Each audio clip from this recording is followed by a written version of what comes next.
involucramiento en las cuestiones de carácter público, no nada más votar, o sea, no es solo que el día de la jornada saques tu credencial y estés listo después de hacer un análisis o un razonamiento de respecto de las propuestas entre las que hay que seleccionar, sino participar en todas las cuestiones de orden público, exigir rendición de cuentas. Hay un spot del IFE en donde se le da seguimiento a un diputado respecto de la tarea que está desarrollando. ¿Podría alguien que nos vea pensar que vivimos en un mundo ideal o que son puras utopías? Yo creo que no, yo creo que son cosas ciertas y verdaderas por las que debemos procurar y luchar y abonar todos los esfuerzos. Y para el IFE, que de repente se siente solitario en su tarea de la promoción del voto, aliados estratégicos como este movimiento y cualquier otro grupo que vaya en esa dirección son verdaderamente bienvenidos y apoyados. Recuerdo que don Álvaro nos invitó a grabar una entrevista en Estación Palabra precisamente a propósito de la importancia del voto,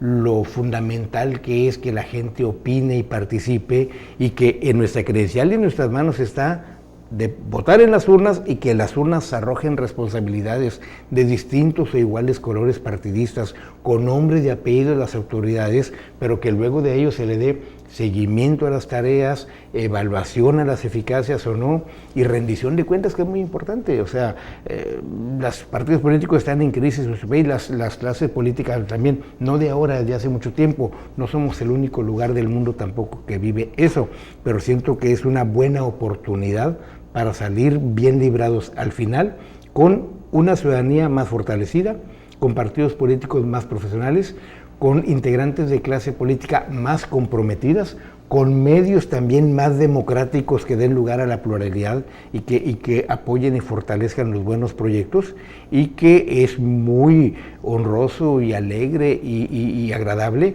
el saber que no estamos solos, que hay movimientos de esta naturaleza que van en esa vertiente, y que ojalá sean de carácter permanente para que se vayan reproduciendo y generando otros grupos afines, y finalmente algún día, dentro de 5, 10, 15 o 20 años, podamos en los hechos valorar que se han logrado varios objetivos. Debo de agradecer al IFE, que nos ha apoyado desde el primer día, casi prácticamente. Nos apoyaron con volantes, ahí estuvieron repartiendo cuando iban en el módulo. En los módulos. Acabamos de hacer un spot para la televisión y nos prestaron una urna ahí. Cancel. Y debo de agradecer mucho este tipo de instituciones, porque también nosotros, como una iniciativa ciudadana, necesitamos quien confía en nosotros y quien además nos permite tantito de su confianza, como la que tiene el IFE, para salir adelante. Álvaro, en tu juicio, en tu apreciación muy personal, ¿por qué esta apatía para votar?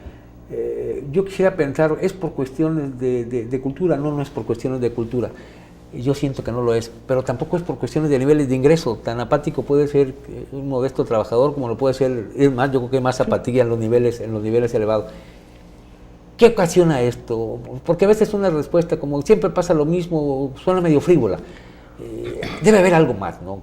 Debe haber alguna coyuntura donde podamos decirle a todos, oye, de veras, vota, necesitamos el voto, sea para ratificar un programa de gobierno, sea para rectificarlo, sea para decirle no, sea para decirle sí, pero necesitamos hacerlo. ¿Cómo llegarle a estos grupos apáticos que son tan numerosos como los que sí participan? Influye mucho que las campañas políticas, al menos las últimas, han sido muy frías. Hemos visto algunas veces en partidos de oposición candidaturas meramente testimoniales, que no son realmente para llegar a triunfar, sino para, no sé, sacar algún posicionamiento ahí, regidores, etc.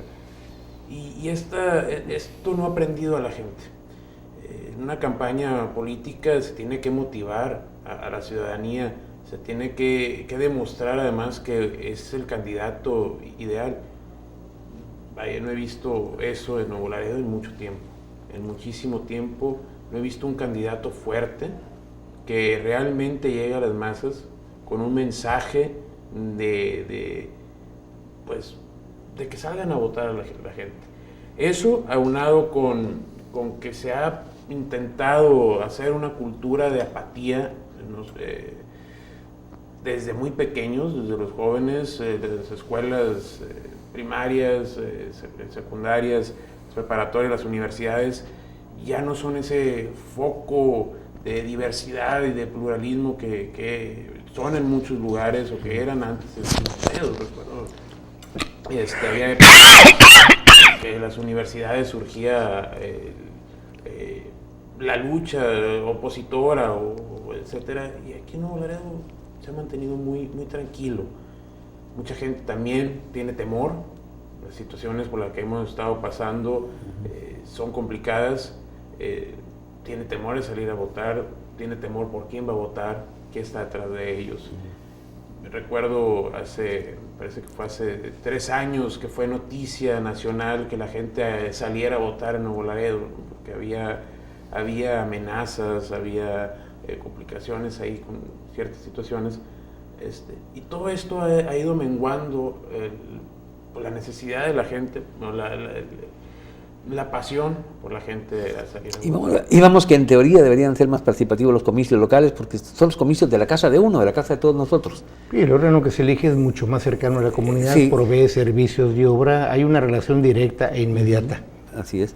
Hay un factor también muy importante que son los intereses personales.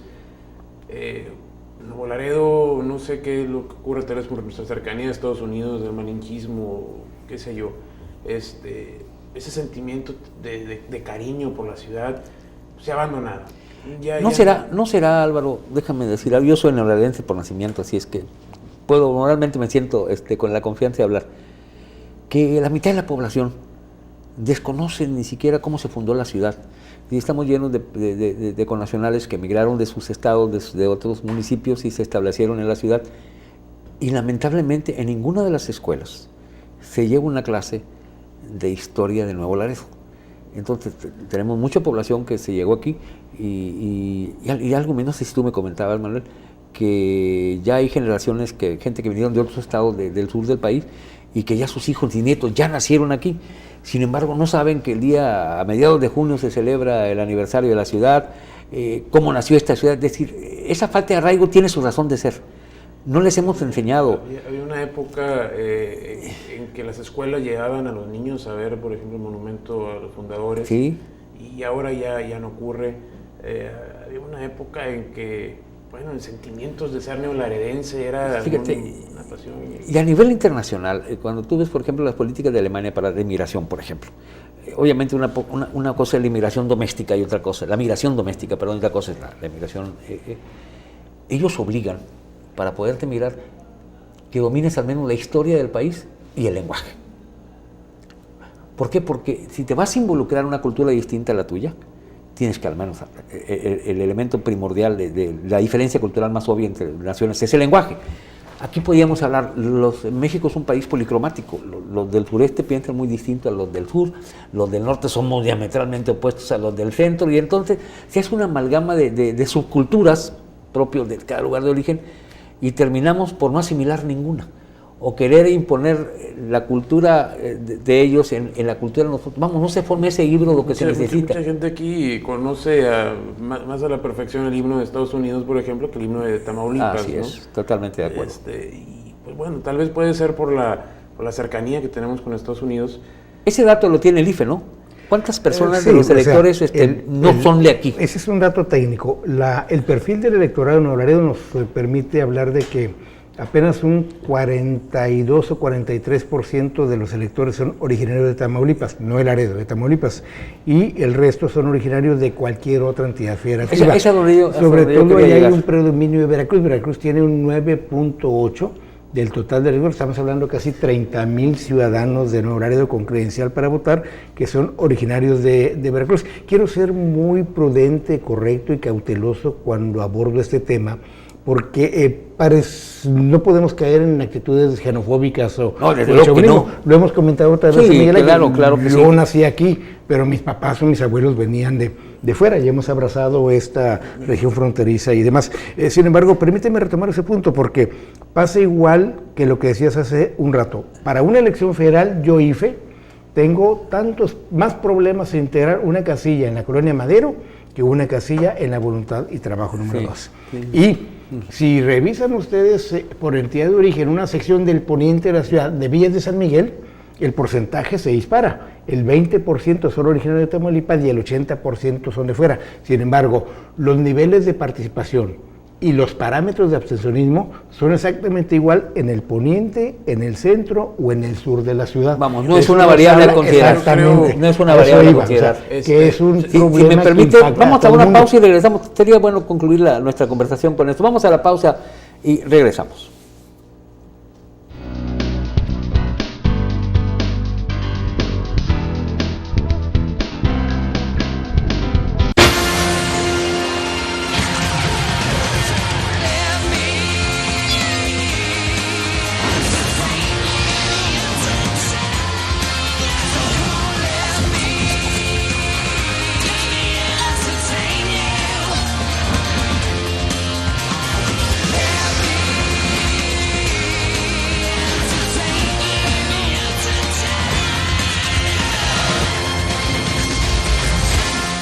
A mi hijo Brian Israel Gómez Ávila, el gobierno municipal le proporciona transporte a su escuela. Si no existiera apoyo del transporte escolar, mi hijo no podría ir a su escuela que está muy lejos de la casa. Como madre de familia, me siento comprometida con Nuevo Laredo en formar a mi hijo en un ciudadano de bien. Gracias, Nuevo Laredo. Estaban a más de 3.000 kilómetros de distancia, separados entre edificios, caballos y una sentencia de divorcio. Tal vez debió mudarse con nosotras en lugar de quedarse. Una cita los reúne. Es mi decisión final. Esta corte sesiona hasta el próximo febrero 14. En San Valentín. Perfecto. Y le da una nueva oportunidad a su familia. Una cita en San Valentín. Este mes por HBO Family. La barrera entre lo real y lo imaginario desaparecerá. No serás quien creías ser. Y tus recuerdos ya no serán tuyos. Lo único real será el estreno de Total Recall. Este mes en HBO.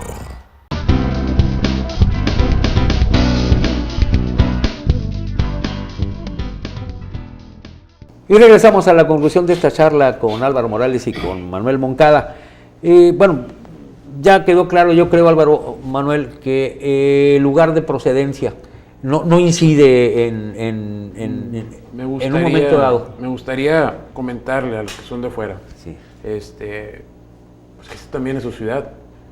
Nuevo Laredo también es el lugar donde ahora viven, ¿Sí? donde tienen su hogar, donde tienen su familia, donde mucha gente que no es de aquí, que es foráneo, está ahorita educando a nuestros hijos, está ahorita como profesores, están ahorita desempeñando cuestiones muy importantes que van a influir mucho en la cultura de quiénes sean los próximos líderes de nuestra ciudad. ¿Cómo no?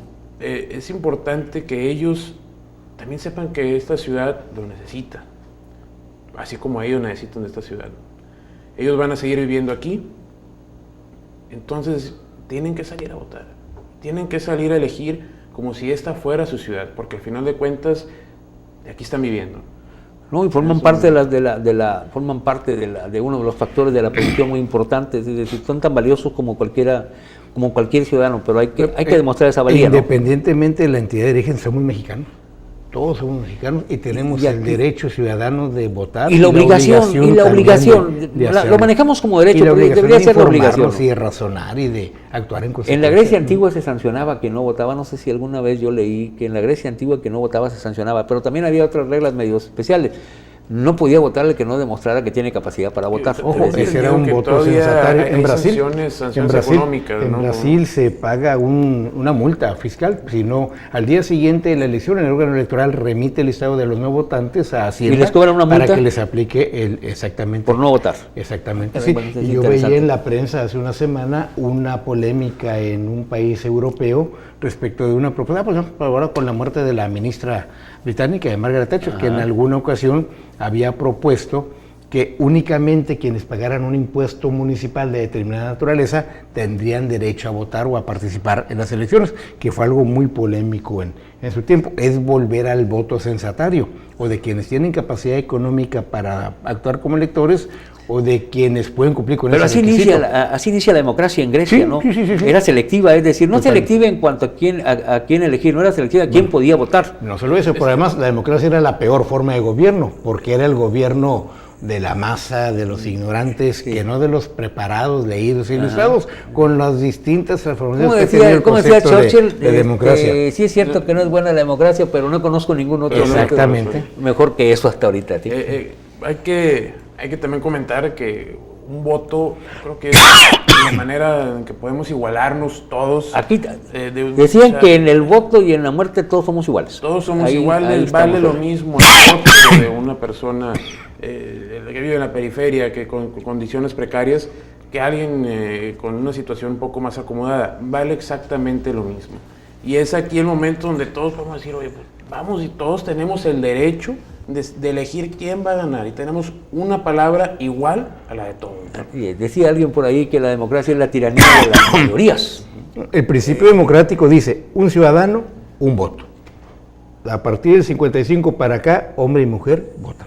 A partir del 71, 72 para acá, los jóvenes de 18 años votan. Es decir, eso es muy importante recalcarlo, porque independientemente de las diferencias económicas del lugar de origen, de dónde trabajas o cuánto percibas, como ciudadano eres igual al otro el día de la elección, y cualquiera puede tener responsabilidad de estar de aquel lado de la casilla recibiendo la votación y conduciendo el proceso, y de este lado la fila de votantes propios de la sección electoral. Es muy importante arraigar eso de que todos tenemos el mismo valor ante un proceso democrático.